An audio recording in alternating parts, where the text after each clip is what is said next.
Hola, buenos días, buenas tardes, buenas noches. Mi nombre es Cecilia Rossi, aprovecho para presentarme y, bueno, soy adjunta de Historia del Conocimiento Sociológico 1 y también soy la docente a cargo de los prácticos de los lunes de 19 a 21 horas.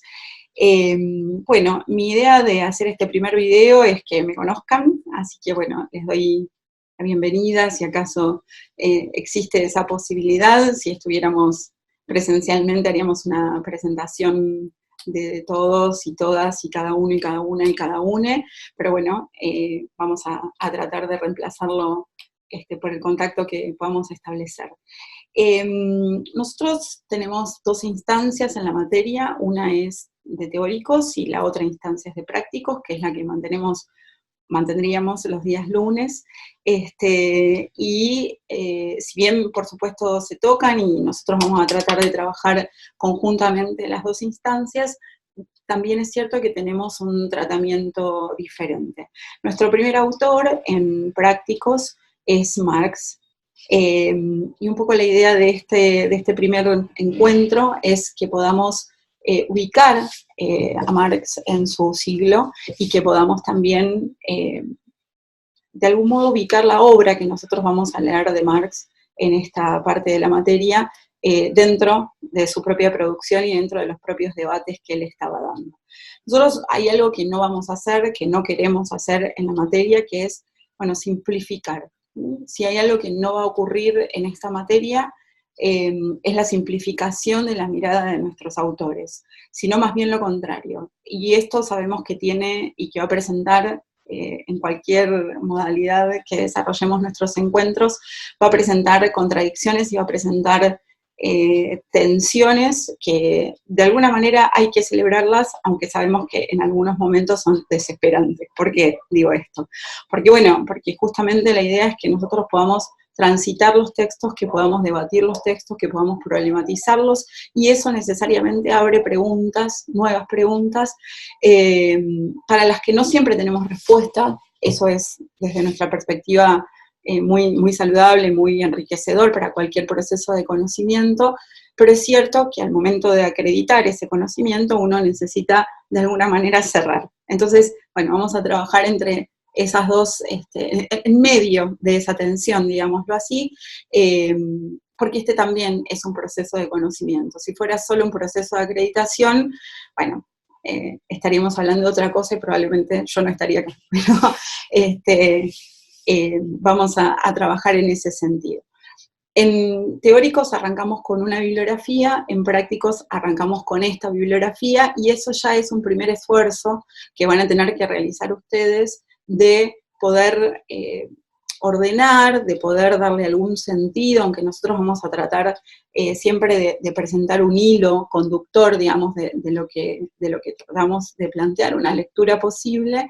Bueno, este esfuerzo de parte de ustedes va a tener que estar, porque vamos a no solamente mirar autores diferentes, sino que también dentro de un mismo autor probablemente trabajemos, por ejemplo, en instancia de prácticos, un texto que es posterior en el tiempo a alguno que trabajemos en instancia de teóricos. Y en eso también vamos a ser muy cuidadosos y cuidadosas, que es la perspectiva de la cátedra es: la sociología no es una onda, ¿no? Bueno, más o menos las cosas van por este lado, sino que vamos a tratar de ser muy serios. Después cada cual, por supuesto, toma las decisiones que quiere y lo interpreta como quiere y como puede o para aquello que le interese, ¿no es cierto? Pero lo que sí nos parece a nosotros importante es siempre estar contextualizados y siempre trabajar con las palabras, con los términos, con los conceptos que los autores, y autoras no tenemos por el momento, que los autores trabajan en sus textos, ¿sí? Quiero decir con esto, está bien, uno tiene un cierto sentido común adquirido respecto de la obra de Marx, como de Durkheim o como de Weber, digamos, algunos de los clásicos de la sociología, pero justamente lo que vamos a tratar de hacer nosotros es de mantenernos en el terreno de cada uno de los textos, ¿sí?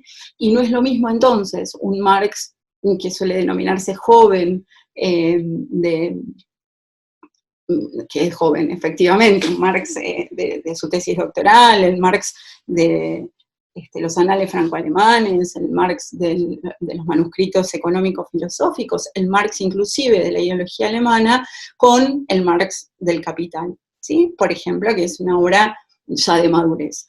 Y esto ni siquiera entrando en el debate que está también planteado, respecto de si existe un primer Marx y un segundo Marx, esta división que suele hacer, si, digamos, cuyo autor que prepondera, digamos, en esa mirada es Althusser. No nos vamos a meter mucho en esa discusión, pero sí es cierto que transcurre muchísimo tiempo en el medio de esas producciones y que, bueno, el autor desarrolla conceptualmente cosas diferentes. Y un Marx que nosotros también sabemos, digo, esto lo digo en general para todos los autores, pero ya metiéndonos en Marx, también sabemos nosotros que no solamente es un filósofo, economista, sociólogo no era porque no existía todavía la disciplina, un historiador, bueno, en fin, vamos a charlar de esto en un ratito. Nosotros también sabemos que se enfrenta, digamos, a distintos procesos históricos, que no es solamente un pensador que escribe, ¿sí? Sino que es también un militante, y que muchas de sus posiciones teóricas, filosóficas y políticas van a cambiar a la luz de esos hechos, ¿sí?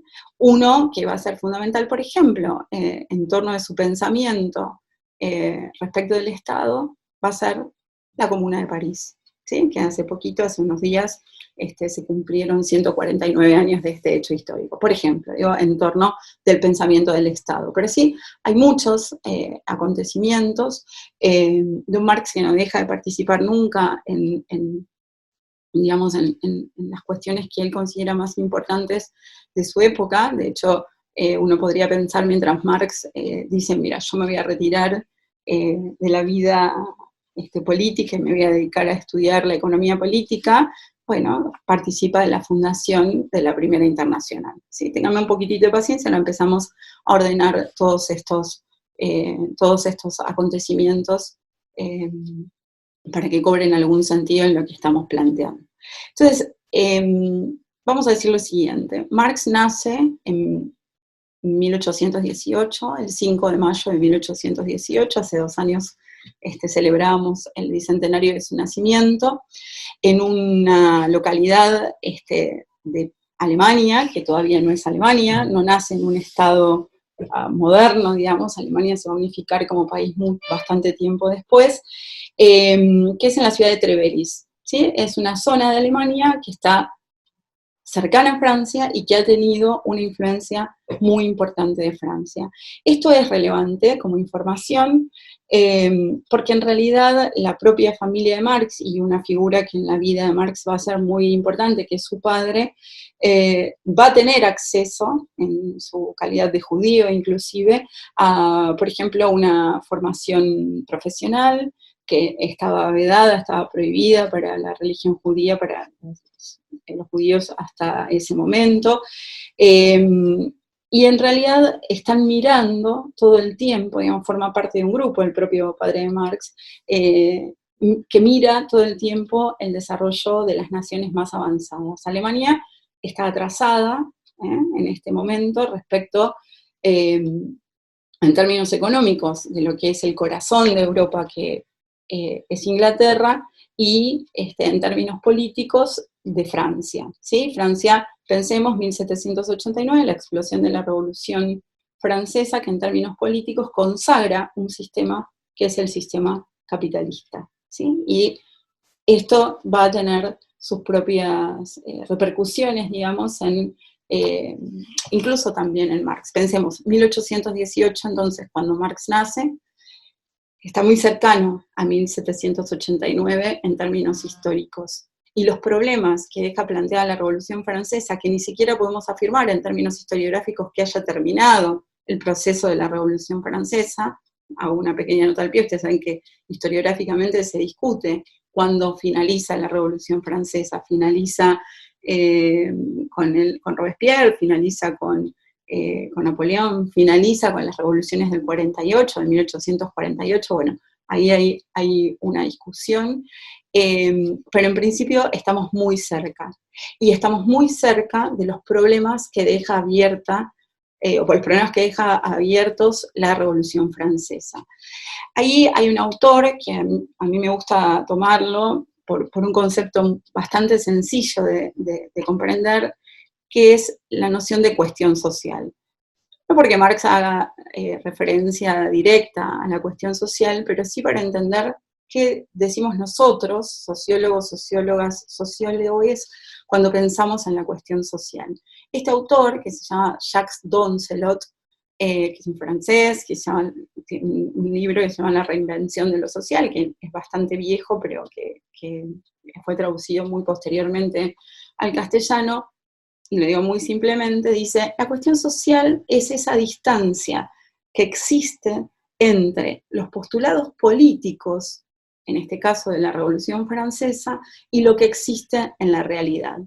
Y lo que vamos a empezar a notar es que esa distancia es muy grande y que el siglo XIX abre esa distancia cada vez más entre el postulado político y aquello que ocurre realmente. Y en este proceso, lo que va a emerger es una clase social que no se veía o que no existía antes, por lo menos en términos, digamos, tan visibles, ¿sí? Esta clase que emerge, que aparece en primer lugar como, bueno, los desarrapados, ¿no? Digo, hay toda una historia de los sans-culottes, en la participación en la Revolución Francesa, pero es una revolución burguesa, la Revolución Francesa. Los postulados son los de libertad, igualdad, fraternidad, pero a poco de ocurrir la Revolución Francesa, discutimos qué es la libertad y discutimos qué es la igualdad, ¿sí? Y rápidamente se va a notar que esa igualdad no es en términos materiales de existencia, no se va a producir en los términos materiales de existencia, sino que en realidad va a ser una igualdad que va a estar ceñida, que va a estar restringida a la cuestión legal, e incluso más, va a ser la igualdad entre los iguales, podríamos decir nosotros, ¿no? Quienes van a tener derecho a voto, y es una igualdad que va a estar muy asociada a la noción de propiedad, ¿sí? Vamos a ir despacito con esto.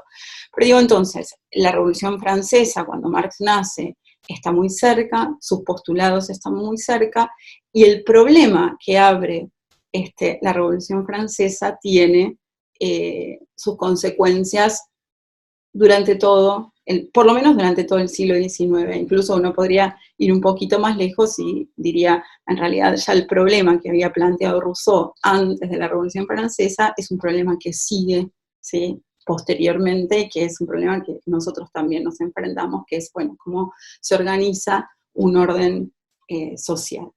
Bueno, en este sentido entonces Marx nace en esta zona, que es una zona además para una Alemania que está atrasada, es la zona más industrial de Alemania, ¿sí? Y esto también va a tener su implicancia. Yo con esto no quiero hacer una cuestión,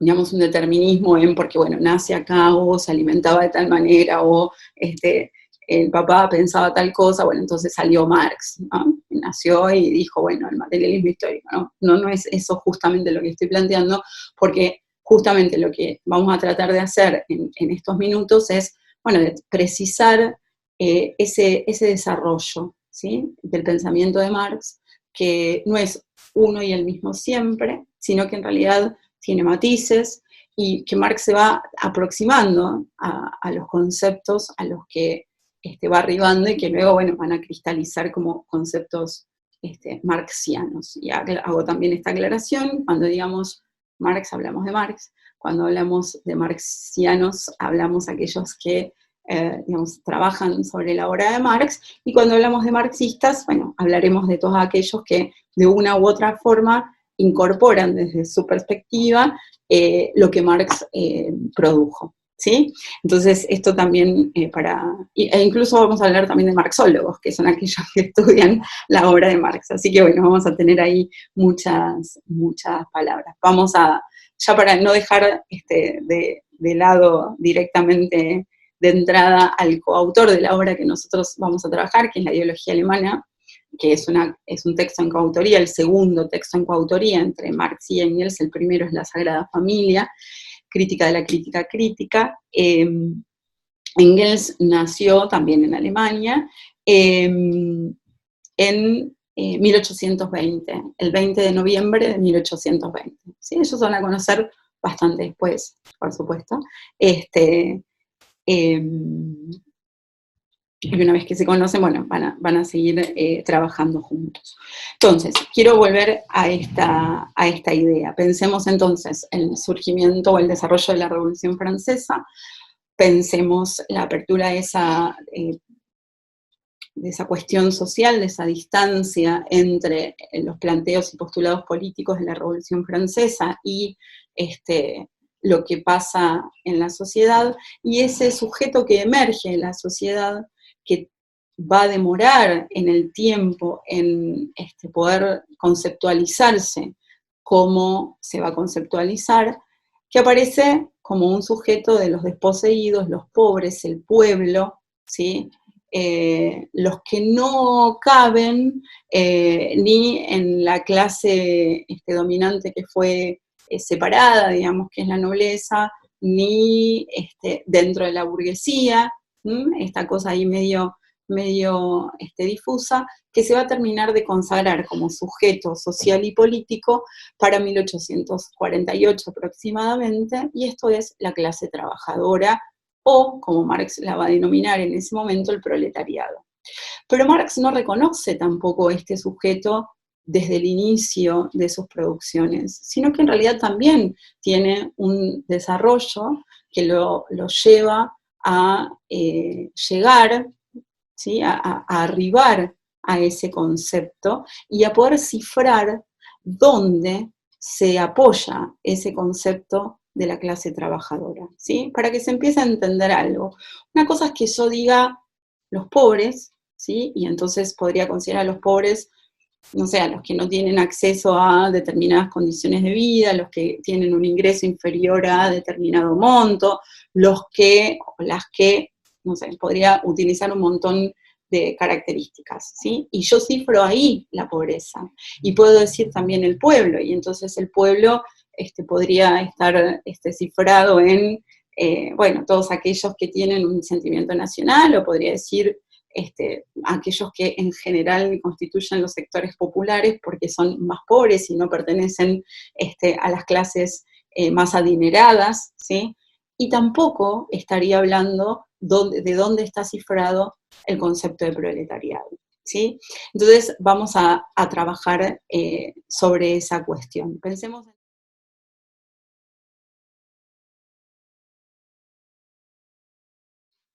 Bueno, acá estamos de vuelta.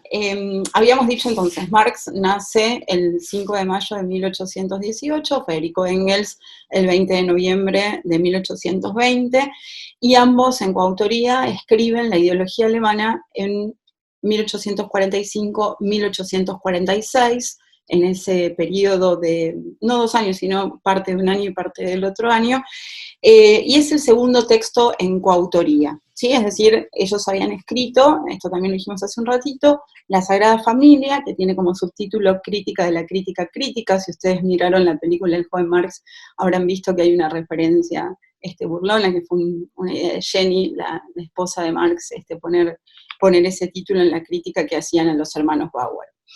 Traigo estos nombres, entonces, porque la ideología alemana, que es el libro con el que nosotros trabajamos, es como verán, es un bodoque bien importante, pero nosotros trabajamos solamente con las primeras 98 páginas dedicadas a Feuerbach.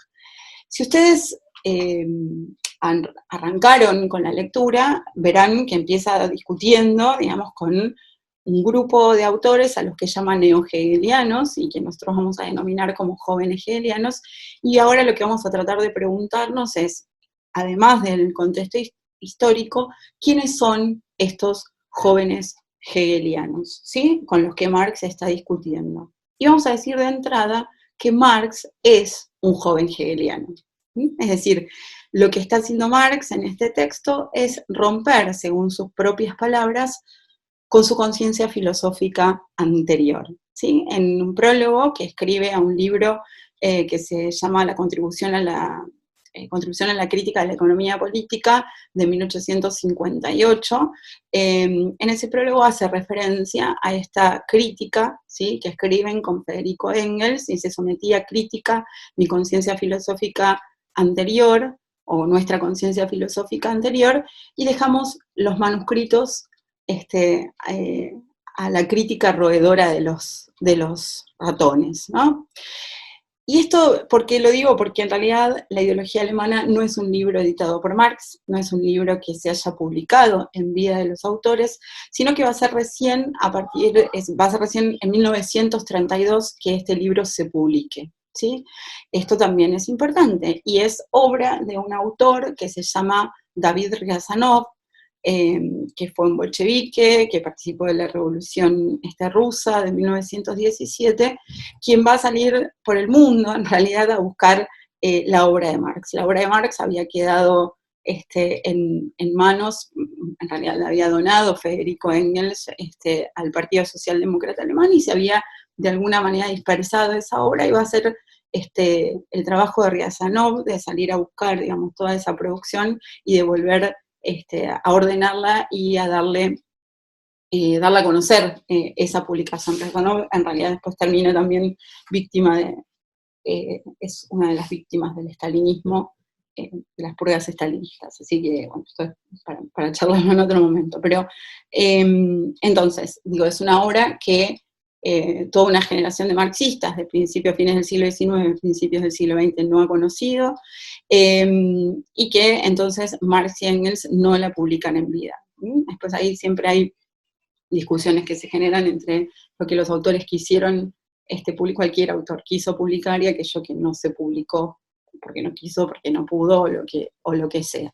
Pero por lo pronto digamos esto, que entonces no es una obra que fue publicada en vida por sus autores. Sin embargo, es una obra que para 1845-1846, que está escrita en 1845-1846, es una obra que configura para todos aquellos y todas aquellas que estudian la obra de Marx un punto de inflexión, ¿sí? Un punto de inflexión es aquel que cambia, ¿sí?, en algún momento el sentido de lo que se viene produciendo, de lo que se viene diciendo. Es decir, es de alguna manera un antes y un después la ideología alemana. Y digamos, de entrada, la ideología alemana es el texto fundamental donde todo el mundo coincide en que se produce el paso de un Marx más idealista, más hegeliano, más feuerbachano, vamos a hablar de todos estos autores, a un Marx materialista, ¿sí? Y en realidad, efectivamente, es el texto en el que los autores hablan de su concepción materialista de la historia, cosa que no habían hecho hasta ese momento, ¿sí? O no lo habían hecho de esta manera hasta ese momento. Ahora, nosotros lo que vamos a ver es justamente en el desarrollo del texto a qué llaman concepción materialista de la historia, ¿sí? Vamos a ver qué significa materialismo en el concierto de la producción de Marx y de Engels, ¿sí? Vamos a decirlo de entrada, materialismo no es cosas necesariamente, ¿sí? Vamos a avanzar en ese sentido. Y entonces decíamos recién, es un ajuste de cuentas, digamos, que hacen Marx y Engels con su conciencia filosófica anterior.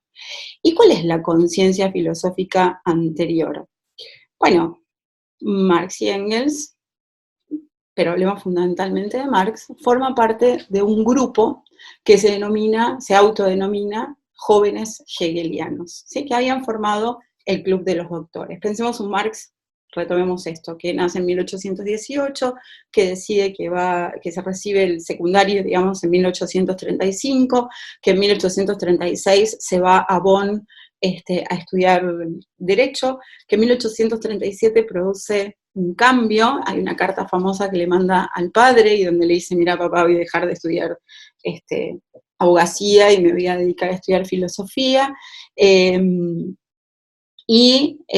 bueno, y a partir de ahí, digamos, lo que se había producido es su encuentro con Hegel, ¿sí? ¿Quién es Hegel? Hegel es el filósofo de la modernidad, ¿sí? Hegel Muere en 1831, ¿sí? Hegel es el autor de la fenomenología del espíritu, es el autor de la filosofía del derecho, es un autor, digamos, que tiene una importancia superlativa, digamos, para el siglo XIX y para la historia de la filosofía. ¿Por qué es tan importante Hegel? Bueno, porque en Alemania todos finalmente van a discutir con este autor y van a tomar partido por este autor.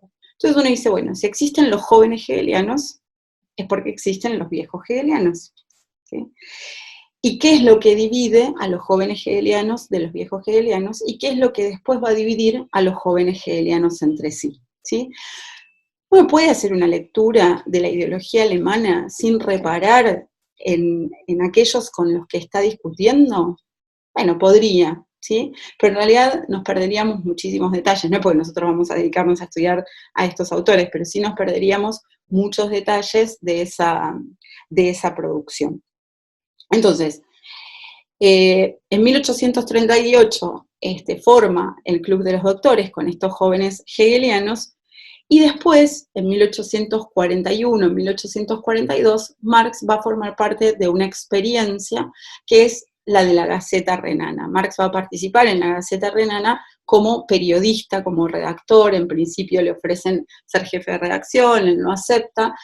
Y esta Gaceta Renana es un órgano de prensa, ¿sí? Es un periódico en el que Marx va a escribir en su carácter de filósofo, y ahora vamos a decir algunas cositas de esto, pero que está sostenido, ¿sí? Es un periódico que se publica efectivamente en la zona de Renania, y está sostenido económicamente por la burguesía local, ¿sí? Por la burguesía renana, es decir, es el órgano de prensa de la burguesía renana, que es una burguesía liberal, ¿sí?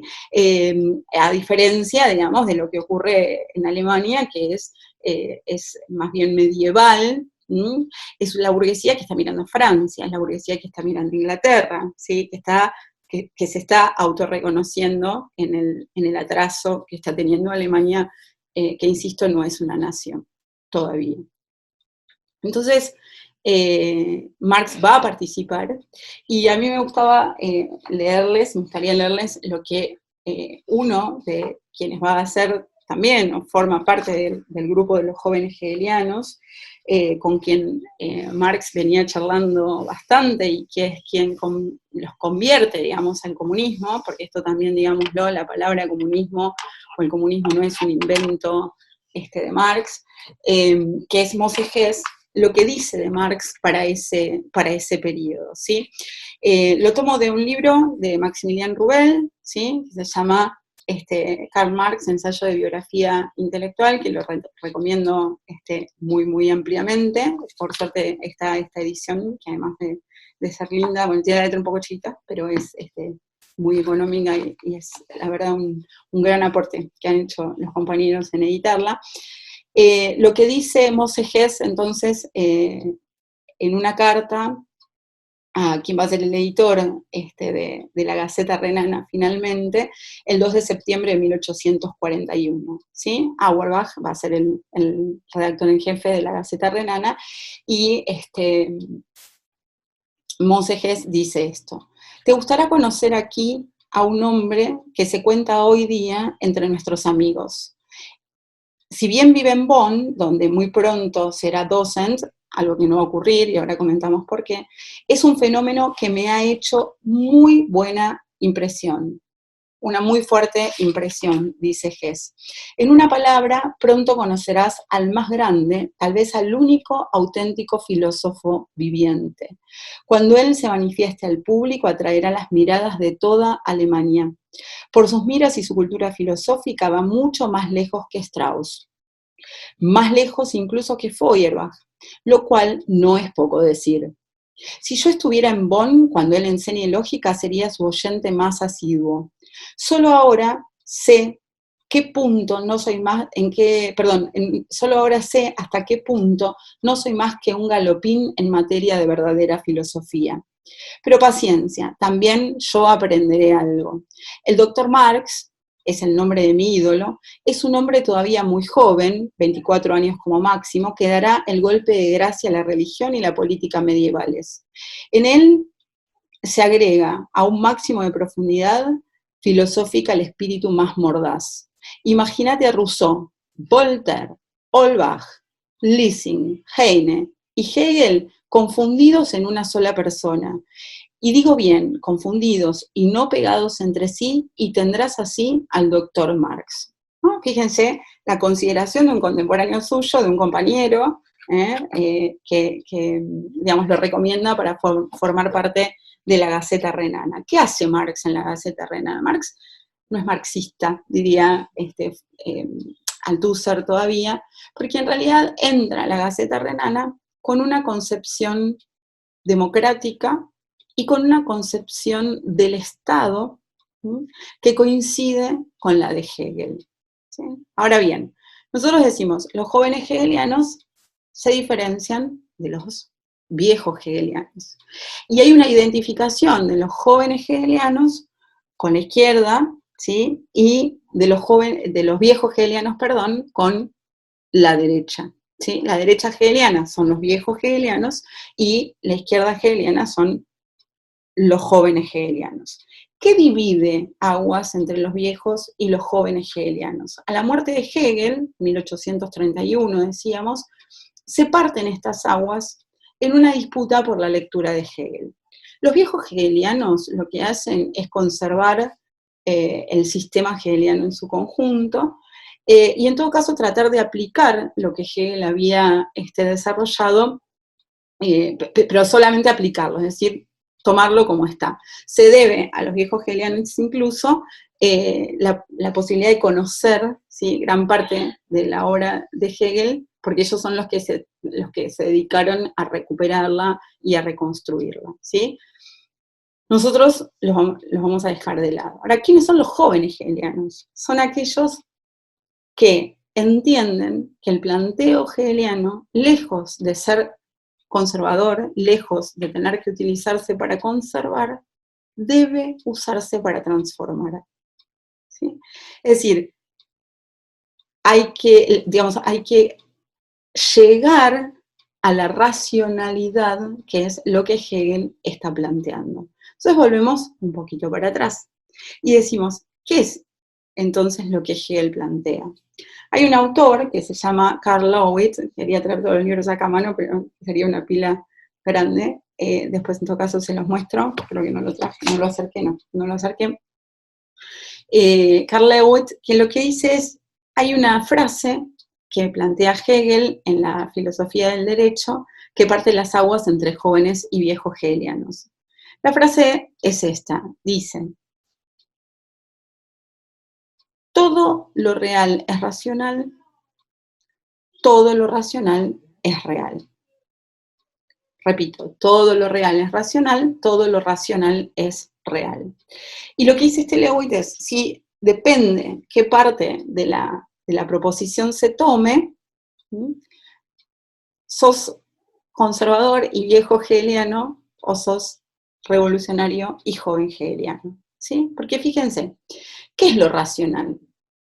Lo racional, desde el punto de vista de Hegel, es aquello a lo que debemos llegar, ¿sí? Es el espíritu absoluto, es la realización de la idea absoluta. Entonces, ¿qué pasa? Si todo lo real es racional, todo lo que existe ya es racional. Y entonces no hay que cambiarlo porque ya es racional, ¿se entiende? Y eso es conservador.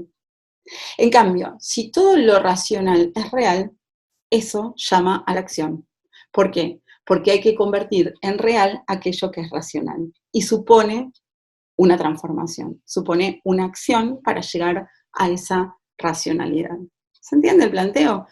Es bastante simplificado, pero es bastante claro también para comprender de qué estamos hablando. Y ahí entonces el punto está en qué es el Estado para Hegel, porque es un punto de partida que va a partir inclusive aguas entre los distintos sectores, y es el punto por el que Marx va a entrar también a la filosofía hegeliana. Y digamos también que lo que hacen los jóvenes hegelianos es parcializar, ¿sí?, digamos, el sistema hegeliano en su conjunto. Pero ahora volvemos sobre ese punto. ¿Qué plantea Hegel? Hegel dice, el Estado, ¿sí? En su momento de eticidad, lo voy a decir muy, muy rápidamente, es la realización de la idea absoluta, ¿sí? Es la realización del espíritu absoluto. Es la primacía de la ley que es acorde incluso a la voluntad, porque la voluntad no es libre albedrío, sino que en realidad es la realización de la intersubjetividad. Vamos a ponerlo en estos términos. Ahora bien, Hegel también había planteado en la fenomenología del espíritu que en realidad él no tiene un deber ser, que él solamente lo que muestra es el desarrollo que va teniendo la conciencia, ¿no es cierto? Es decir, yo no te voy a decir qué debes hacer, yo no voy a hablar de un deber ser, yo te digo de lo que es. ¿Sí? Esto para Marx va a ser muy importante y esto va a cobrar sentido incluso cuando leamos un texto como El Capital. Yo digo lo que es. Pues queda aparte preguntarnos cómo Hegel sabe lo que es, ¿no? Dejémoslo eso por un momento de lado, ese problema. Y dice, no te digo lo que debe ser, sino lo que es. Yo presento, ¿no?, ese desarrollo de la conciencia y no represento ese desarrollo de la conciencia. Y está muy bien, ¿sí? Esto lo van a tomar los jóvenes hegelianos y Marx fundamentalmente. Muy bien. ¿Qué pasa con el Estado? El Estado es la realización de la idea absoluta, la realización del espíritu absoluto y por tanto entonces la realización de la libertad. ¿Sí? ¿Y qué encuentra Marx para 1841? Pensemos en una Alemania atrasada, en una Alemania que se ha quedado de lado, digamos, del desarrollo político francés, del desarrollo económico inglés. Marx dice, en la Alemania que nosotros estamos viviendo, el problema es que no tenemos libertad. ¿Por qué? Bueno, porque no existe, por ejemplo, la libertad de prensa, que es la madre de todas las libertades, porque es la libertad de expresión, porque es la libertad de opinión, porque es la libertad de pensamiento. Existe la censura, ¿sí? Pensemos en 1841, había una expectativa puesta en el nuevo rey de Prusia, de que se abriera, se liberara un poco la cuestión de la censura, cosa que finalmente no ocurre o ocurre poco. Es decir, no existe esa libertad. ¿Y Marx qué dice? Si no existe una libertad, entonces no existe la libertad. ¿Sí? Uno de los artículos principales que Marx publica en la Gaceta Renana es la discusión sobre la libertad de prensa. Entonces, ¿qué plantea Marx en esos artículos? Bueno, si no existe la libertad, tenemos que hacer que la libertad exista. Ahora, esto tiene un problema, porque ¿qué dice Marx? Presten atención a ver si se entiende lo que estoy queriendo decir. Si la libertad no existe y tenemos que llegar a esa libertad, entonces el Estado o no es lo que Hegel dice que el Estado es, o Hegel nos habla de un Estado que no existe. Si Hegel nos habla de un Estado que no existe, empieza a haber un problema. ¿Sí? ¿Por qué? Porque Hegel en principio no habla de aquello que no existe, sino que presenta lo que es. Entonces, el planteo que va a tener Marx en estos textos de la Gaceta Renana, en estos artículos periodísticos, van a ser hegelianos ¿en qué sentido? Es decir, tenemos que lograr que el Estado sea lo que Hegel dice que el Estado es. ¿Se entiende? Es decir, bueno, tenemos que hacer que el Estado sea la realización de la libertad y no que coarte la libertad.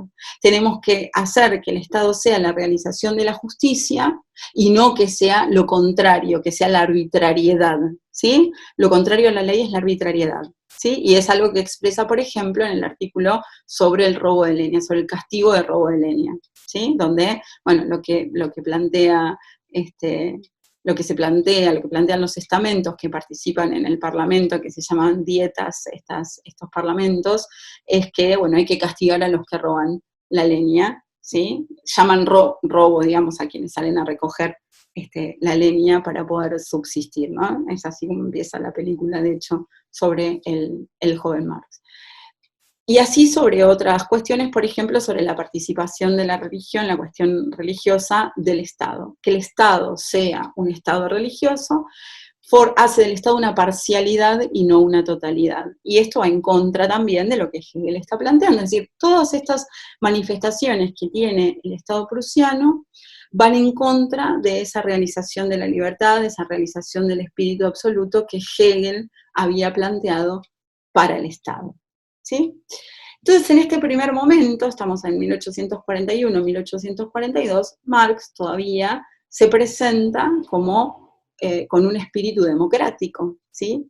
Uno diría, por contraposición, al tomar partido por los campesinos que tienen que salir a recolectar la leña en contra de los propietarios de los campos, uno diría, bueno, la propiedad ocupa un lugar importante, toma partido por el sector más débil, que son aquellos que no tienen propiedad, y esto es cierto, y también es cierto que menciona Proudhon en estos textos, ¿no? Diciendo, bueno, la propiedad es un robo, ¿no? Una afirmación que Proudhon hace en un texto que se llama ¿Qué es la propiedad? De 1841, Proudhon francés, ¿sí? Pero en realidad no tenemos mucha más determinación que esto que Marx está planteando. ¿Qué pasa? Finalmente la censura llega a la Gaceta Renana y se clausura, digamos, finalmente se tiene que cerrar. Primero Marx renuncia para ver si puede sobrevivir el proyecto, y finalmente se cierra en febrero, sale la última publicación en febrero de 1842. Y Marx escribe una carta, y dice, bueno, en realidad me voy, se exilia, ¿sí? Porque finalmente va a ser también expulsado, y dice, bueno, me he liberado de todo lo que me ata a esta tierra, me voy a convertir en ciudadano del mundo, ¿sí? ¿Y qué hace Marx ahí? Bueno, Marx se va, primero tiene un viaje, se casa también, y escribe unos manuscritos donde había algo de lo que Hegel planteaba respecto del Estado que a Marx le empieza a hacer ruido, ¿sí? Y esto que le hace ruido a Marx es algo que ya mencionábamos. O Hegel se equivoca, ¿no? Y entonces Hegel dice que el Estado debe ser algo que el Estado no es, y entonces Hegel está en contra de Hegel. O hay otro problema que puede ser, que es Hegel me dice lo que debe ser, y esto bueno, también es parte del mismo problema, pero hay algo peor todavía. El Estado que dice Hegel que debe ser, ese Estado que es la realización de la libertad, que es la realización de la idea absoluta, ¿es posible? Y si no es posible, ¿por qué Hegel dice que es posible? ¿Hegel se equivoca o Hegel miente? ¿Sí? ¿Se entiende la cuestión? Es decir, es imposible que ese Estado sea. Y ahí empieza esta sospecha que Marx tiene, no va a ser el único, porque también Ruge, digamos, lo antecede en algunas críticas a Hegel, por ejemplo, Ruge es otro joven hegeliano, y Marx se queda con esta cuestión y dice, hay que reescribir la filosofía del derecho, hay que reescribir la filosofía del Estado. Y escribe un manuscrito que son unas glosas marginales, que es una crítica más o menos punto por punto a la filosofía del derecho de Hegel. Pero en realidad es un estudio que después también finalmente va a abandonar. Y cuando él se va, cuando se exilia, finalmente se va a radicar en Francia y empieza a participar junto con Ruge, ¿sí? Que es un autor también, digamos, que va a criticar la obra, la cuestión política en Hegel, porque hay otra parte de los jóvenes hegelianos que va a discutir la cuestión de la religión, y así empieza esta partición entre jóvenes y viejos hegelianos, a los que vamos a volver ahora en un ratito. Porque es el otro camino, digamos, que entra a jugar algo ahí en la ideología alemana. Entonces, con Ruge forman desde Francia un nuevo proyecto que se llama los Anales Franco-Alemanes. Los Anales Franco-Alemanes pretenden ser una publicación con este juego de franco-alemán, la idea de la política francesa y el pensamiento alemán, ¿sí? Y entonces empieza a tener la idea de la acción y el pensamiento, ¿no? Juntos en la idea de franco-alemán, y muchas veces la forma de llamarlo es en conjunto como el corazón y la cabeza, ¿no? La cabeza es la filosofía y el corazón la política, ¿no? La acción. Esta es un poco la idea que tienen Marx, Ruge y algunos otros autores a los que se los invita a formar parte del proyecto y que algunos desisten. Digo, el propio Bakunin forma parte, el poeta Heine, que ya vivía en Francia, forma parte de este proyecto. Feuerbach dice que no va a formar parte de este proyecto, ahora vamos a volver a Feuerbach, pero Feuerbach es el primer joven hegeliano, podríamos decir. Y bueno, finalmente es un proyecto que iba a comandar Ruge se enferma y lo termina comandando Marx. Pero dura poco, porque los anales franco-alemanes tienen una sola publicación, un número doble, que de hecho tiene muchos problemas para llegar a Alemania, ¿no? La idea era que de Francia llegara a Alemania, y en el que Marx va a publicar dos textos que son fundamentales en su obra. Uno es sobre la cuestión judía y el otro texto es la crítica a la filosofía del derecho de Hegel, introducción. ¿Sí? Una introducción a la crítica de la filosofía del derecho de Hegel, a esto que nosotros estábamos planteando antes. Pero antes de hacer esos dos escritos, en realidad hay una serie de cartas que se intercambian entre Ruge, Bakunin, Marx, Feuerbach, digamos, todos, Heine, digamos, todos aquellos que van a formar parte originalmente del proyecto. Digámoslo de paso, había franceses invitados a formar parte del proyecto que finalmente desisten, ¿sí? Y deciden no participar del proyecto. Esperemos que pronto haya algunos aportes que está trabajando Pablo al respecto. Deciden no participar. Y bueno, entonces, pero estas cartas existen, ¿no es cierto? Estas cartas en las que se intercambian las opiniones respecto de la situación, respecto de la coyuntura, respecto de qué hacer con el proyecto. Y ahí Marx, en una de las cartas, es bien interesante porque plantea cuáles son los principales problemas que él ve en Alemania, ¿sí? Y él dice, nosotros tenemos que intervenir, estoy parafraseando por supuesto, tenemos que intervenir en dos líneas. Los problemas de Alemania son la política y la religión. ¿Sí? La política y la religión.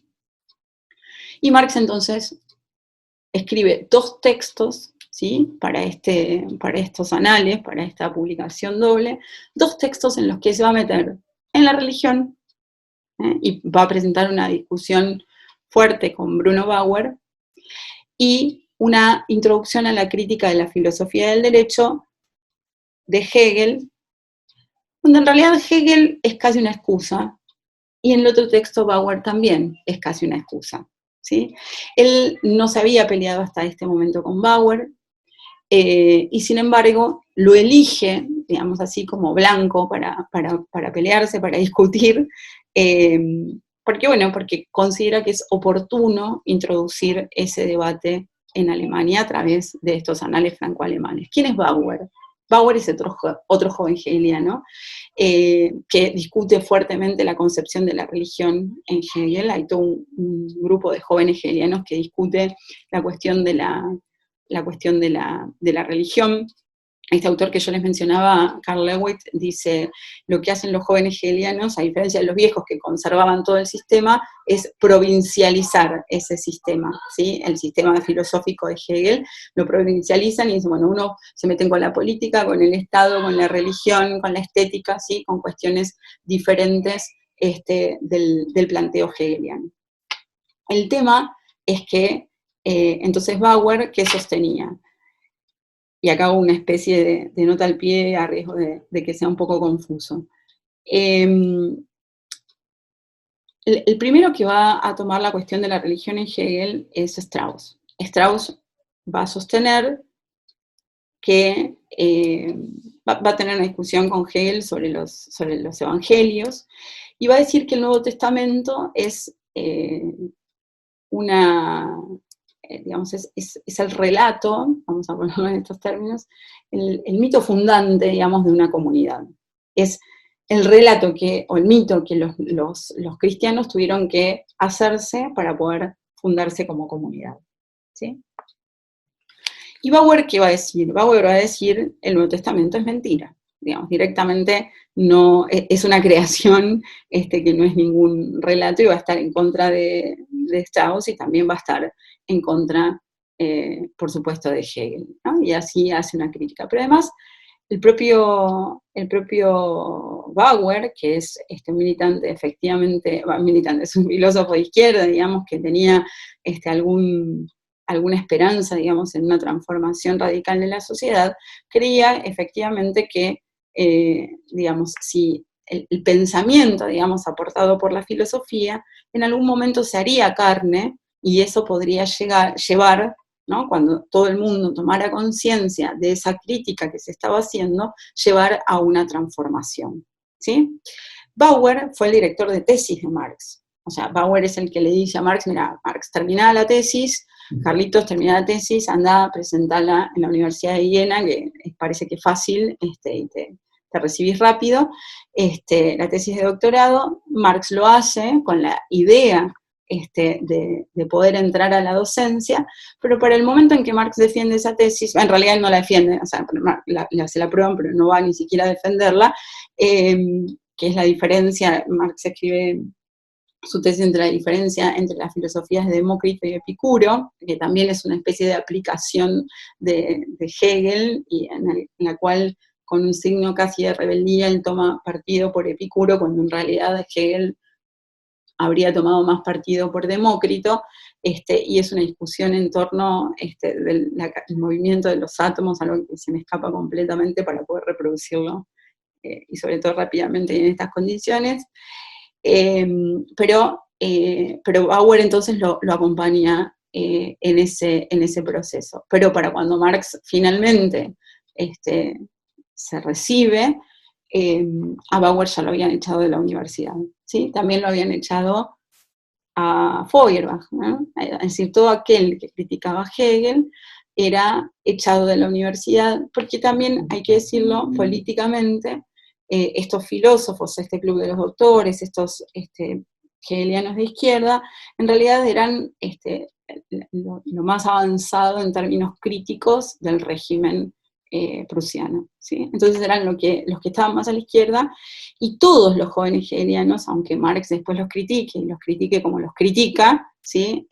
Todos fueron víctimas de este sistema o de este régimen político, que los prohibió, que los persiguió, que no les permitió desarrollar la docencia en la universidad, etcétera, etcétera, etcétera. Entonces, sobre la cuestión judía es un texto en el que decide discutir con Bauer, y en la introducción a la crítica de la filosofía del derecho es un texto en el que discute sobre política. ¿Qué es lo importante de estos dos textos? No son el objetivo de nuestra materia, pero sí es importante lo siguiente. En el caso sobre la cuestión judía, Bauer había escrito un texto que se llamó La cuestión judía, en el cual sostenía que los judíos, para tener derechos, tenían que, o sea, para adquirir su estatus de ciudadanía y poder formar parte del Estado, tenían que renunciar a su religión. ¿Por qué? Bueno, porque pedían igualdad, cuando en realidad ellos se mantenían dentro de una parcialidad que es, bueno, la propia tradición, la propia religión, las propias creencias, etc.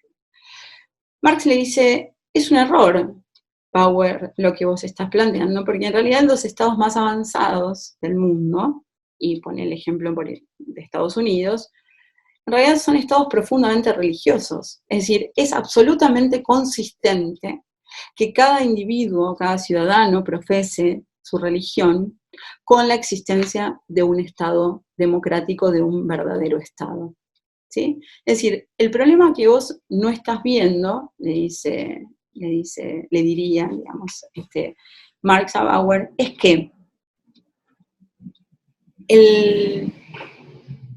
está pasando un camión, disculpen, me desconcentré. El problema que vos no estás viendo es que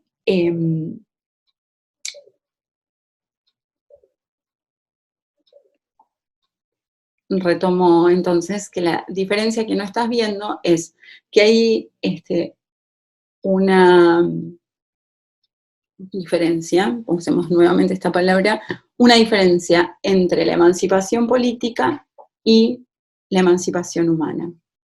¿Sí? Y esto es bien interesante porque la emancipación política, es decir, reconocernos como iguales, es decir, el ámbito de la ciudadanía, que es lo que reclaman el pueblo judío y que Bauer le dice, bueno, no, eso no lo vas a poder adquirir porque para llegar a esa, digamos, a adquirir ese nivel de ciudadanía vos tendrías que renunciar a tu religión. Marx le dice, eh, ese aspecto pertenece a la emancipación política. Y la emancipación política es pasar por el Estado para reconocernos como iguales. Entonces el Estado aparece como ese rodeo por el cual tenemos que pasar para reconocernos como iguales, porque por lo demás, en el terreno de la sociedad civil, somos todos diferentes. El sujeto de la sociedad civil es el individuo egoísta, ¿sí? Es,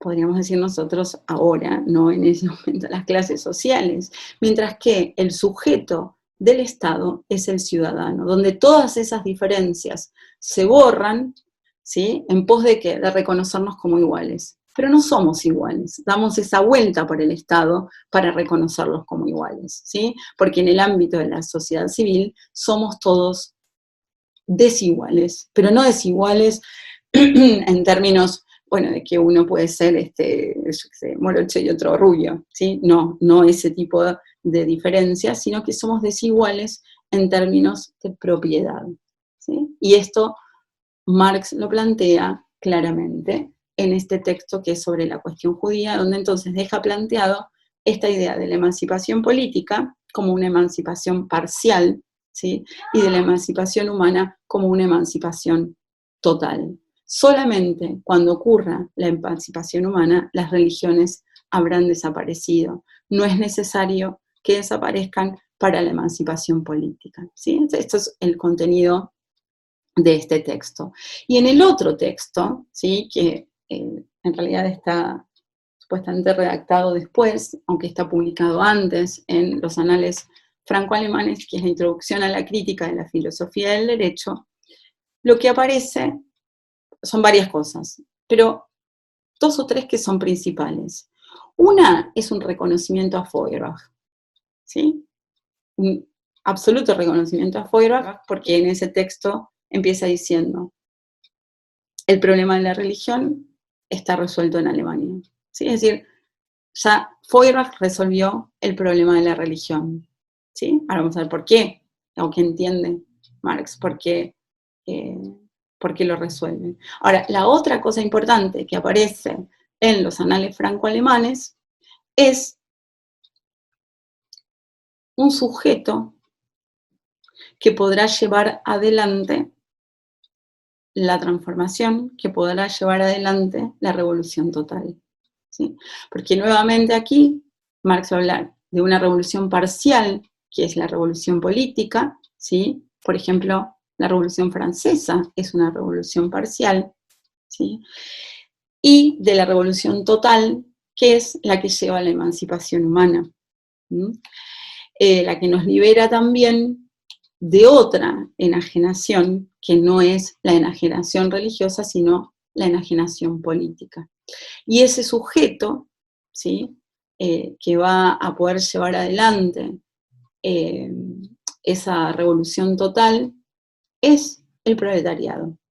Y es la primera vez que Marx habla del proletariado como sujeto de una transformación. Por eso es importante este texto y por eso es importante hacer este recorrido, porque no es que Marx se levanta un día y dice, bueno, la clase trabajadora es el sujeto de la revolución, expropiar todos los medios de producción, terminar con el Estado. No, esto no fue así, ¿sí? En la obra de Marx, y por eso decimos, vamos a transitar este recorrido para llegar a ver cómo fue este proceso.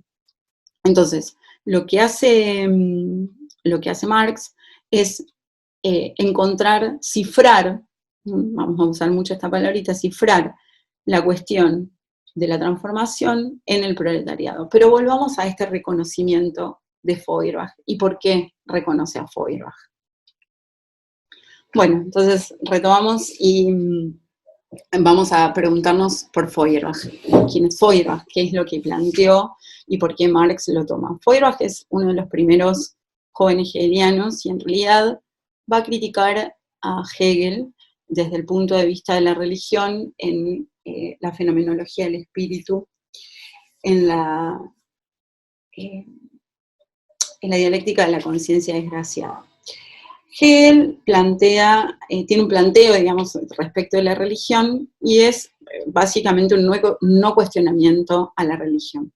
Y para Hegel, en todo caso, digamos, el concepto de enajenación, que es lo que va a aparecer ahora, o de alienación, que lo vamos a tomar como sinónimos nosotros, lo que Hegel encuentra es que ese proceso de salirse de sí para reconocerse en una deidad en este caso, o para reconocerse en otra cosa, significa para el individuo volver enriquecido, ¿sí? Se enajena para volver enriquecido. Y en realidad lo que va a plantear Feuerbach es, mira, acá tenemos un problema, que es el siguiente. Dios es una creación de la humanidad, ¿no? Dios es una creación de los hombres. Y entonces, en tanto creación de los hombres han creado a ese Dios a imagen y semejanza, pero no a imagen y semejanza de un individuo que es finito, que es limitado, que es imperfecto, ¿no? Que tiene todas las falencias que tiene una persona individualmente, sino a imagen y semejanza del ser genérico de la humanidad. Y la humanidad en su conjunto sí es perfecta, sí es infinita y sí tiene todas las potencias que se depositaron en Dios, ¿no? Como la perfección, pero que ningún individuo la tiene aisladamente. Entonces, ¿qué hacen los individuos? Se enajenan en esa perfección, en esa deidad, en Dios, ¿sí? Pero esa enajenación, lejos de significar volver enriquecido, lo que significa es una pérdida. Porque ¿qué se pierde? Se deposita en Dios aquello que es, o que corresponde, o que es un atributo de la humanidad, ¿sí? Y esto es muy importante. ¿Por qué? Porque Feuerbach, ¿qué diría? Bueno, de lo que se trata es de reconocer no fuera de nosotros esa perfección, sino en la humanidad misma, ¿sí? Este concepto de humanidad misma que porta, digámoslo así, todas las potencias de la perfección, todos esos atributos que corresponden a Dios, pero que en realidad pertenecen en origen a la humanidad y que la humanidad ha cedido, digamos, a Dios, ¿sí? Recuperar esas características, esos atributos, haría que la humanidad se reconozca como ser genérico y por tanto como comunidad, ¿sí? Y esto es muy importante. ¿Por qué? Porque ya no sería depositar en otro lado eso, sino recuperarlo para nosotros mismos, ¿sí? Recuperarlo para la humanidad. Esta crítica de la enajenación como pérdida y, digamos, de encontrar en Dios esa pérdida que tiene el individuo y de convertir a Dios en sujeto y al hombre como predicado de ese sujeto que invierte las cosas, es la crítica fundamental que Feuerbach le hace a Hegel. Le dice, ¿te confundís? Porque el sujeto es la humanidad, es el ser genérico, y el atributo o el predicado de ese sujeto es Dios, y no al revés, ¿sí? Es decir, y cuando los individuos, cuando el hombre se enajena en Dios, pierde. ¿Qué pierde? El conocimiento, la conciencia de sí, y pierde el conocimiento de sus propias potencias, ¿sí? Y esto es problemático. Ahora bien, ¿qué toma Marx, ¿sí? De Feuerbach? Feuerbach, otra crítica que le hace a Hegel es, todo muy lindo con tu desarrollo de la conciencia, o sea, con el camino que hace la conciencia, pero vos te olvidás que el hombre con mayúscula, es también cuerpo. El hombre es sensualidad, es sensitividad, ¿sí? Es cuerpo, es naturaleza. Y eso lo convierte a Feuerbach primariamente en un materialista. Y esto es muy seductor también para los jóvenes hegelianos posteriores a Feuerbach, un poco más grandes que Feuerbach, ¿sí? Marx todo esto lo va a tomar. Marx, que es un gran conocedor de Hegel, y Marx, que es un gran conocedor de Feuerbach. Ahora, volviendo a este texto de los Anales Franco-Alemanes de 1843, ¿qué dice Marx? La crítica de la religión está acabada en Alemania, ¿sí? Es lo que dijo Feuerbach, eso no nos vamos a meter, pero deberíamos preguntarnos si no hay otras formas de enajenación anteriores a esa enajenación en Dios, ¿sí? Y Marx la va a llamar formas de enajenación profana. La enajenación en Dios es una enajenación divina, la enajenación en lo terrenal, en alguna forma de lo terrenal, es una enajenación profana. Y esa forma de enajenación que Marx toma es el Estado, ¿sí? Como dijimos sobre la cuestión judía, para Marx el Estado era ese rodeo, esa vuelta que damos para reconocernos como iguales, ¿sí? Ese paso por la ciudadanía que nos hace reconocer como iguales. Aquí, ¿sí?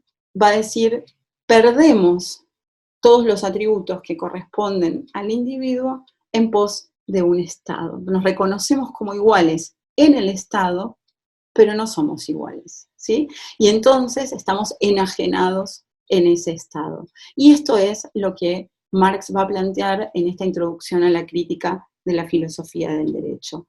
Pero además va a reivindicar el ejercicio de la crítica. Y esto es muy importante. ¿Por qué? Hegel ya decía que la realización de la filosofía era la crítica, ¿sí? Marx dio un pasito más adelante y la crítica la llevó a los periódicos. La filosofía tiene que hacerse mundo, decía Marx en algún artículo de la Gaceta Renana. Bueno, ahora lo que va a decir es, la filosofía tiene que ponerse a la cabeza de mostrar que ese estado nos enajena, ¿sí? Que ese estado nunca puede ser la realización de la libertad, porque ese estado solamente, ¿sí? Es algo creado artificialmente, vamos a poner entre muchas comillas y provisoriamente por ahora, para dominar a los individuos, ¿sí? ¿Y de qué tiene que liberarnos la crítica como realización de la filosofía? Tiene que liberarnos de las cadenas, no de poner flores en las cadenas que ya tenemos, no de hacer más lindas las cadenas que ya tenemos, tiene que liberarnos de esas cadenas. ¿Y quién puede liberarnos de esas cadenas? La filosofía, que sabe hacia dónde tenemos que ir, ¿sí? Pero también todos aquellos que no tienen nada para perder. Y quien no tiene nada para perder, salvo sus cadenas, son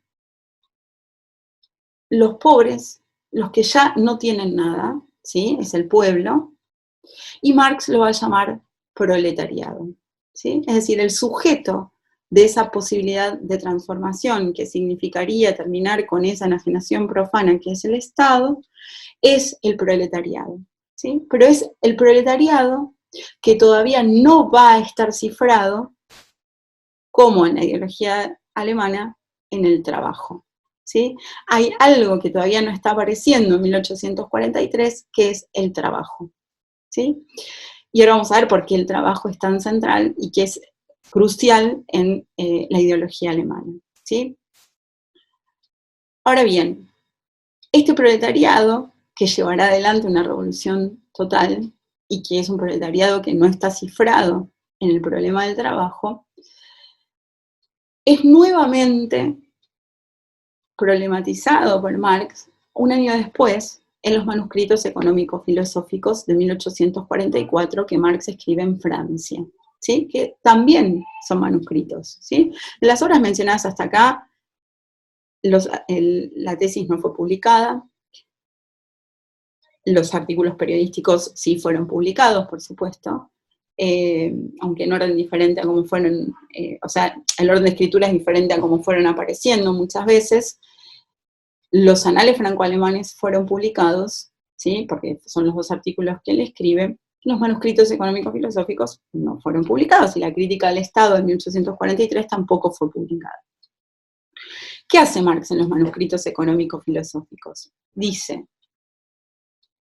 así como el individuo, entonces, o los hombres se enajenan en Dios y pierden, tendríamos que volver antes, a un paso antes que da Hegel en la fenomenología del espíritu, que el que critica Feuerbach, que no es la dialéctica de la conciencia desgraciada, sino que es la dialéctica del amo y el esclavo.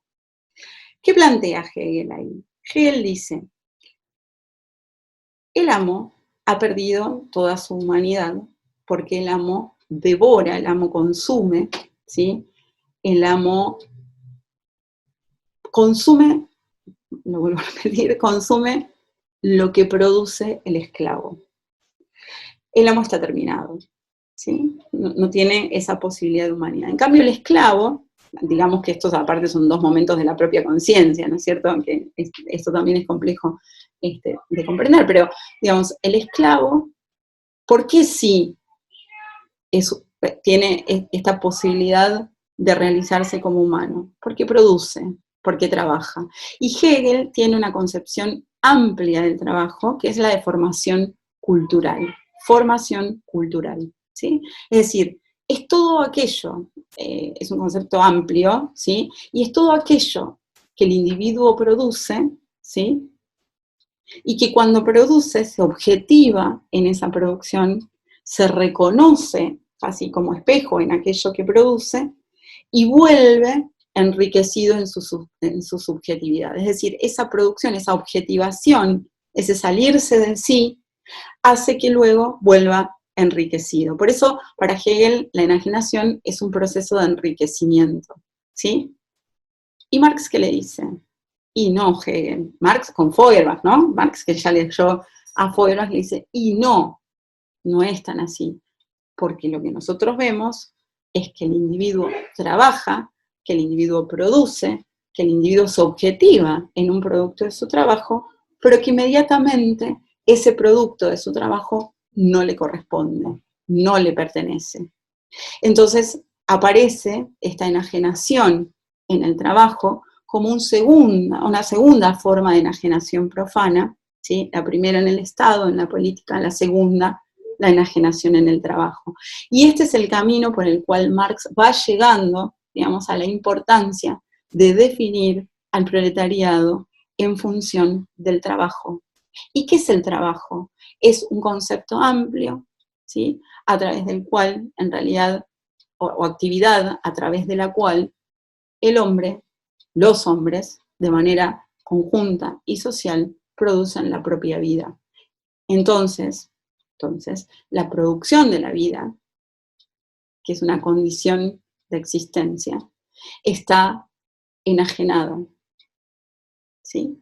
Entonces habría que volver a que esa actividad que es característica de la humanidad corresponda nuevamente a la humanidad. Por eso vamos a ver, cuando nos metamos de lleno en la ideología alemana, qué parangón podríamos hacer entre ser genérico y proletariado, ¿sí? Entonces, recién, después de todo este recorrido, después de haber pasado también, de haber conocido a Engels y de haber pasado por la Sagrada Familia, que es un texto en coautoría del 45, llegamos a una crítica a quienes, a todos estos compañeros de ruta, ¿sí? ¿Por qué? Porque lo que va a encontrar Marx es que todos estos jóvenes hegelianos con los que compartió, digamos así, militancia, compartió actividad periodística, compartió proyectos filosóficos y políticos, en realidad no salen de la matriz hegeliana. ¿Por qué? Porque si bien critican a Hegel, creen finalmente que alcanzaría con comprender la crítica a Hegel y cambiar lo que uno piensa, y eso cambiaría la realidad. ¿Y Marx qué dice? No, por más que cambies lo que vos pensás, la realidad sigue ahí. Y entonces, ¿no será que en lugar de responder de manera diferente a los problemas que ya teníamos, tendríamos que preguntarnos nuevamente cuáles son nuestros problemas, no tendríamos que mirar de vuelta, formular las preguntas desde otro lugar. Bueno, esto es lo que Marx y Engels hacen en la ideología alemana. Y van a decir, mira, Bauer, el problema de la crítica es este, el problema de Feuerbach es este, el problema del socialismo hasta el momento es este. ¿Sí? Es decir, ¿cuál es? Que no se plantearon nunca trascender el plano de las ideas. ¿Sí? Entonces, eso es el planteo fundamental de la ideología alemana en un contexto en el que Marx va llegando al proletariado, ¿sí?, como sujeto de transformación, pero que primero lo cifra en términos políticos y en términos de desposesión, para luego poder cifrarlo en que tiene ese poder, el proletariado, ese poder de transformación, de revolución total, porque es el que produce la vida. Y acá hay una cuestión que a nosotros nos parece muy importante en la materia, y es la siguiente pregunta. ¿Marx deja en algún momento de ser hegeliano en su vida? Y un día dice, bueno, Hegel, ya está, te tiro a la basura, y sigo yo solo. Y la respuesta que nosotros ensayamos es que no. Que que Marx todo el tiempo está debatiendo con Hegel, que Marx siempre está, digamos, teniendo a Hegel presente por varios motivos que también podríamos enumerar. Entonces, para volver y hacer un raconto bastante rápido, y ahora sí, en el próximo encuentro, dedicarnos a la ideología alemana, decir lo siguiente. Marx escribe este texto 1845-1846, por supuesto, las revoluciones del 48 aportaron mucho respecto del conocimiento del proletariado y sobre todo en términos políticos. La ideología alemana representa, y vamos a ver por qué, una especie de salida de la filosofía para dar origen a las ciencias sociales, y eso es, o a las ciencias del hombre, y eso es muy importante para nosotros, porque también deberíamos preguntarnos por qué Marx forma parte de una materia que se denomina Historia del Conocimiento Sociológico 1, ¿sí? ¿Por qué, si no fue sociólogo, está dentro de esta materia? Y un Marx que está escribiendo muy cerquita de la Revolución Francesa, que ve emerger un sujeto que no pudo ser tematizado y problematizado y conceptualizado hasta ese momento, que Marx cifra allí la posibilidad de una transformación radical de la sociedad. Transformación en la que están de acuerdo casi todos los jóvenes hegelianos, que son los que se postulan, digamos, del lado de que para alcanzar lo racional que planteaba Hegel había que transformar algunas condiciones, pero que se quedan en el plano de la crítica, y quedarse en el plano de la crítica significa ni más ni menos que quedarse en el plano de las ideas, ¿sí? Entonces, bueno, ¿qué es lo que Marx y Engels, en este caso, vienen a aportar a esa transformación? Podemos pensar otros hitos históricos que por ahí quedaron como desdibujados y seguramente podremos ir retomando, pero les recomiendo, si quieren profundizar en las lecturas y en la biografía de Marx, los siguientes textos. Uno es Karl Marx o El espíritu del mundo, de Jacques Attali, una biografía hermosa, muy bonita, muy sencilla de leer. Hay otras que son mucho más largas. Les recomiendo uno que ya les mostré, que es Karl Marx, ensayo de una biografía intelectual, que es otro bodoque importante, pero que es muy, muy, muy interesante. Rubel es un humanista, muy interesante, pues, ver por ahí los contrapuntos entre los distintos analistas de Marx, digamos, que es para mirar. Si tienen que leer rápido, les recomiendo fuertemente este texto, La vida y el pensamiento revolucionario de Marx y Engels, de David Riazanov, que es bolchevique que les contaba, que salió a buscar la obra por toda Europa, con los artilugios más locos. Y también les recomiendo, aunque por otros motivos y con algunas diferencias que podría plantear, que después en todo caso las podríamos retomar, este texto de Michel Louis, La teoría de la revolución en el joven Marx. Por supuesto que miren la peli, Y bueno, iremos trayendo todos estos textos. Pero la idea era entonces tratar de ver, digamos, el recorrido, digamos, una síntesis del recorrido de lo producido por Marx hasta la ideología alemana, ¿sí? Y entonces ahora sí, como síntesis, uno podría decir, tomando, digamos, todo lo que Marx toma, digamos, para producir su discurso, todos aquellos autores con los que discute, que efectivamente Marx, por ejemplo, en los manuscritos económico-filosóficos de 1844, discute con la economía política de Smith y con la economía política inglesa. Considera efectivamente que Francia es el corazón de la revolución y se ha hablado bastante de Francia en estos escritos hasta este momento, tomándolo incluso como ejemplo de revolución burguesa, de revolución parcial, de revolución política por excelencia. Y considerar incluso que si la revolución fue hecha en Francia, Alemania no tiene por qué pasar por esa revolución, sino que está en condiciones de llegar a la emancipación humana. A quien le interese, después podemos hacer otro tallercito, si quieren nos juntamos por Zoom o alguno de estos y podemos trabajar ese texto de la introducción a la crítica de la filosofía del derecho. Digamos, bueno, los caminos entonces por los que Marx llega a la ideología alemana, ¿sí? Pero les quería decir algo más que me perdí.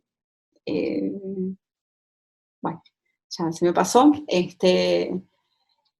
Así que bueno, invitarlos a leer la ideología alemana y bueno, en la próxima entrega de estos videos y audios nos metemos de lleno con la ideología alemana, que insisto es ese pasaje de un Marx que se mantiene todavía en el plano del idealismo en muchísimos aspectos, si bien es mucho más lúcido si se quiere que otros autores, para pasar al terreno del materialismo. Vamos a enfocarnos mucho en qué es ese materialismo. Pero todos estos autores con los que va a discutir fueron sus compañeros de ruta, fueron sus compañeros filosóficos, fueron sus compañeros de universidad, y Marx rompe, ¿sí? Primero los reconoce, después rompe, los reconoce y rompe, y aparece, bueno, como una especie de lógica en ese pensamiento. Y vuelvo con esta pregunta porque la vamos a retomar varias veces, que es, bueno, ¿qué hace que Marx forme parte de un programa como Historia del Conocimiento Sociológico 1? Uno diría, bueno, puede ser cierta vagancia de no actualización, puede ser, pero en realidad es, bueno, más potente que eso la respuesta, es decir, bueno, porque encierra algunos planteos que dejan atrás la filosofía, que permiten superar la filosofía, y por eso va a ser Marx, ¿sí?, quien trascienda de esa revolución filosófica que fue el joven hegelianismo en la década de 1840, ¿sí? Un datito de color, cuando se funda la Escuela de Frankfurt, en los años 20, de la década del siglo XX, los años 20 del siglo XX, ellos tienen como desafío producir un cimbronazo a la filosofía similar al que se produjo durante la existencia del joven hegelianismo, ¿sí? Digo, para pensar lo que representa dentro del desarrollo filosófico la existencia de todos estos autores y del propio Marx. Ahora sí me acordé lo que estaba diciendo. Perdonen, esta desorganización es muy raro hablar con una misma. Decía que, digamos, los discursos con los que Marx interlocuta, si existe la palabra, de los cuales se nutre la economía política inglesa, la política francesa y la filosofía alemana. Hay un texto muy conocido, que bueno, por lo menos hemos leído muchos y muchas, que es un texto de Lenin, que se llama Tres fuentes y tres partes integrantes del marxismo, donde Lenin, de una manera mucho más rápida, ¿sí?, si se quiere, sostiene esto, ¿no? Y uno diría, es cierto, sí, efectivamente, no con esta idea, ¿no? Bueno, Marx metió un poquito, y hizo los batió y sacó un trago, una especie de daiquiri filosófico económico, no es esa idea, pero sí que Marx no sería Marx si no tomara todos esos discursos, y que mal haríamos creyendo que Marx es alguien en sí mismo, cuando en realidad Marx lo que hace, y hace muy bien, es tomar todos estos discursos, criticarlos y formar, digamos, superarlos en un planteo que va a trascender y que en muchos casos deja atrás esos otros planteos de los que se nutren, ¿sí? Entonces, bueno, una especie de breve reivindicación a este planteo de Lenin. Y bueno, nos encontramos en la próxima presentación de lleno con la ideología alemana.